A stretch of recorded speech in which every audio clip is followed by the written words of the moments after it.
జగన్ నేడు తాడేపల్లికి రానున్నారు. మధ్యాహ్నం బెంగళూరు నుండి గన్నవరం ఎయిర్పోర్ట్ కు చేరుకోనున్నారు. అక్కడి నుంచి తాడేపల్లి పార్టీ ఆఫీస్ కు రానున్నారు.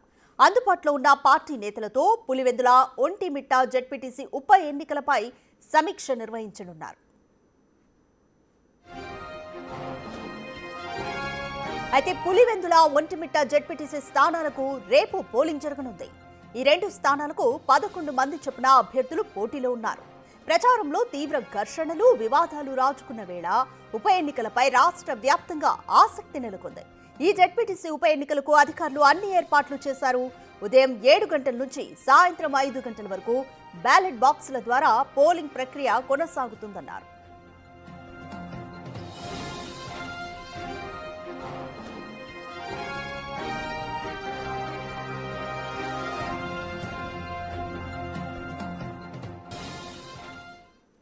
మోర్ డీటెయిల్స్ మా ప్రతినిధి శివ అందిస్తారు. శివ, జగన్ ఈరోజు తాడేపల్లికి వస్తున్నారు. అక్కడ అందుబాటులో ఉన్న పార్టీ నేతలతో కూడా ఒక మీటింగ్ ని పార్టీ ఆఫీస్ లో నిర్వహించనున్నారు.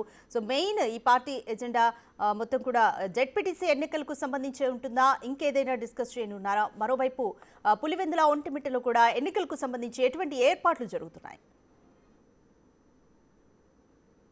రాధిక, మొత్తం మీద చూసుకుంటే మాజీ సీఎం జగన్మోహన్ రెడ్డి బెంగళూరు నుంచి ఈరోజు మధ్యాహ్నం 12 గంటలకి గన్నవరం చేరుకుంటారు. అక్కడి నుంచి 12:40కి తాడేపల్లి పార్టీ కార్యాలయం నివాసానికి చేరుకుంటారు.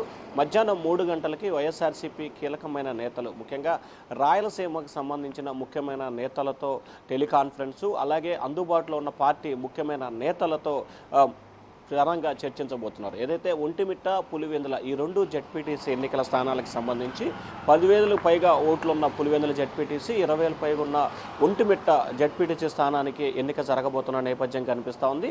రెండు ప్రాంతాలకు సంబంధించి భారీ స్థాయిలో పోలీసులను బలగాలను మోహరించారు. అయితే పులివెందుల జెడ్పీటీసీ ఎన్నికకు సంబంధించి ఒక గ్రామంలో ఉన్న పోలింగ్ బూత్, అంటే 2024 సార్వత్రిక ఎన్నికల సమయంలో ఎక్కడైతే పోలింగ్ బూత్ ఉందో అక్కడ లేకుండా మరొక ప్రాంతానికి, అంటే 2 నుంచి 4 కిలోమీటర్ల దూరానికి సంబంధించి 4 నుంచి 8 పోలింగ్ కేంద్రాలను మార్చారని చెప్పి కూడా వైఎస్ఆర్సీపీ ఇప్పటికే రాష్ట్ర ఎన్నికల కమిషన్కి ఫిర్యాదు చేసింది. మరొక వైపు ఎమ్మెల్సీ రమేష్ యాదవ్పై దాడి, అక్కడ జరిగిన ఉద్రిక్తత వాతావరణం రాష్ట్ర వ్యాప్తంగా పులివెందుల వైపు చూస్తున్న పరిస్థితి కనిపిస్తోంది. ఒకవైపు పులివెందుల జెడ్పీటీసీ స్థానానికి కైవసం చేసుకునేందుకు అధికార పార్టీ సర్వశక్తులు ఒడ్డు అక్కడే అన్ని ప్రయత్నాలు ప్రారంభించింది. మరొక వైపు తమ స్థానాన్ని తామే కాపాడుకోవాలని చెప్పి కూడా ప్రతిపక్ష వైసీపీ కూడా గట్టిగానే పట్టుదలతో వ్యవహరిస్తున్న పరిస్థితి కనిపిస్తోంది. సో ఈ నేపథ్యంలోనే అందుబాటులో ఉన్న పార్టీ ముఖ్యమైన నేతలు, అలాగే రాయలసీమ ప్రాంతానికి సంబంధించిన నేతలతో మాజీ సీఎం జగన్మోహన్ రెడ్డి ఈరోజు కీలకమైన సమావేశం నిర్వహించబోతున్నారు. గత 40 సంవత్సరాలుగా పులివెందుల నియోజకవర్గానికి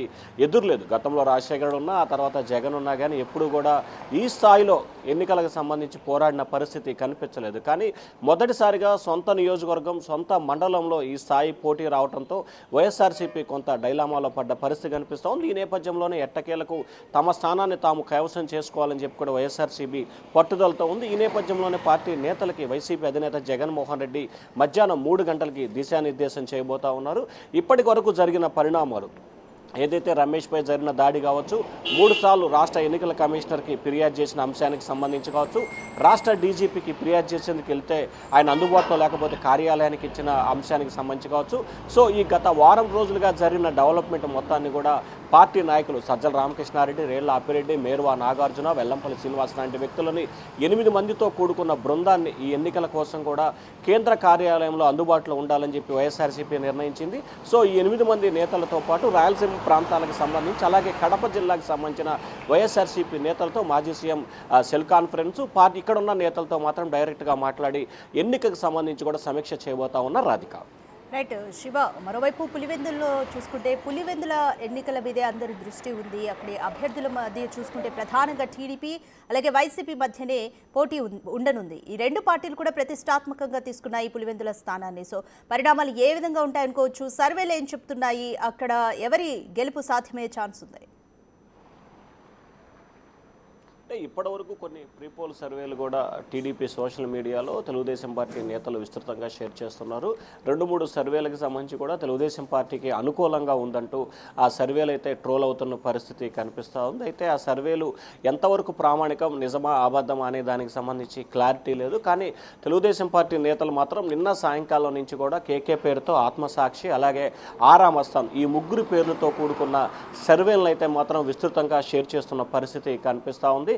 కేకే సర్వేలో 69%, అలాగే ఆత్మసాక్షి దానికి సంబంధించి 60%, అలాగే ఆరామస్థానికి సంబంధించి 50% కూడా తెలుగుదేశం పార్టీకి మెజార్టీ ఉన్నట్లు కూడా ఆ సర్వేలు చూపిస్తున్న పరిస్థితి కనిపిస్తుంది. మరొక వైపు పులివెందుల నియోజకవర్గానికి సంబంధించి వాస్తవానికి ఆంధ్రప్రదేశ్ విడిపోయే వరకు కూడా చంద్రబాబు నియోజకవర్గం కానీ వైఎస్ రాజశేఖర నియోజకవర్గం మీద కానీ ఎవరు పెద్దగా అపోజిషన్లో పోటీ కానీ లేకపోతే ఎక్కువగా ఫోకస్ పెట్టలేదు. ఎవరి నియోజకవర్గాలు వాళ్ళు గెలుపుకే ప్రాముఖ్యత ఇచ్చారు. మిగిలిన నియోజకవర్గాలపై ఎక్కువగా ఫోకస్ పడింది. కానీ రాష్ట్ర విభజన తర్వాత అధినేత నియోజకవర్గాలను కూడా స్పెసిఫిక్గా టార్గెట్ చేసిన పరిస్థితి గత 10 సంవత్సరాలుగా ఆంధ్రప్రదేశ్లో కనిపిస్తోంది. సో ఈ నేపథ్యంలోనే గతంలో కుప్పం మున్సిపాలిటీపై వైసీపీ ఫోకస్ పెట్టి గెలుపొందింది.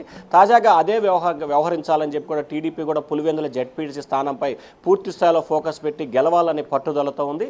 ఎవరికి వారికి ఉన్న రాజకీయ వ్యూహాలను ప్రతివ్యూహాలను అమలుపరుచుకుంటూ రాజకీయ ఎత్తుగడలు వేస్తున్న పరిస్థితి కనిపిస్తూ ఉంది. ప్రతి అవకాశాన్ని కూడా వినియోగించుకోవాలని చెప్పి రెండు పార్టీలు ప్రయత్నాలు చేస్తున్నాయి. సో దానిలో భాగంగానే తాజాగా వైఎస్ఆర్సీపీకి సంబంధించి కూడా ఏదైతే తమ సిట్టింగ్ స్థానాన్ని తామే కైవసం చేసుకోవాలన్నది పట్టుదలతో ప్రతివ్యూహాలు పన్నుతుంది. మరొక వైపు పులివెందుల గడ్డ జగన్ అడ్డా కాదు, ఇది అందరి అడ్డా అని చెప్పి ప్రయత్నాన్ని టీడీపీ చేయాలని చెప్పి కూడా ఇప్పటికే టీడీపీ, జనసేన, బీజేపీ నేతలు అక్కడే మకాం వేసి ఎన్నికల వ్యూహాన్ని ప్రతివ్యూహాన్ని అమలు చేస్తూ ఉన్నారు. రేపు ఉదయం 7 గంటల నుంచి సాయంకాలం 5 గంటల వరకు జరగబోతున్న ఈ పోలింగ్లో ఎవరు గెలవబోతున్నారు, ఎవరు ఓడిపోతున్నారు అనే ఉత్కంఠకి తెరపడబోతుంది. 14వ తేదీన ఫలితాలు వెలువడే అవకాశం కనిపిస్తోంది. కానీ పులివెందుల సంబంధించి జెడ్పీటీసీ మాత్రం తీవ్ర ఉద్రిక్తత వాతావరణం, కొన్ని విభేదాలు, గొడవలు జరిగే అవకాశం ఉందని చెప్పి ఇంటెలిజెన్స్ ప్రభుత్వానికి నివేదిక ఇచ్చింది. ఈ నేపథ్యంలో ఒక పులివెందుల మండలానికి సంబంధించి దాదాపుగా 600 మంది పోలీసులు భద్రత మోహరించినట్లు కూడా అధికారులు చెప్తా ఉన్నారు. Radhika, right, thanks for the update Shiva. Right, YCP అధినేత జగన్ నేడు తాడేపల్లికి మధ్యాహ్నం 12 గంటలకు చేరుకోనున్నారు.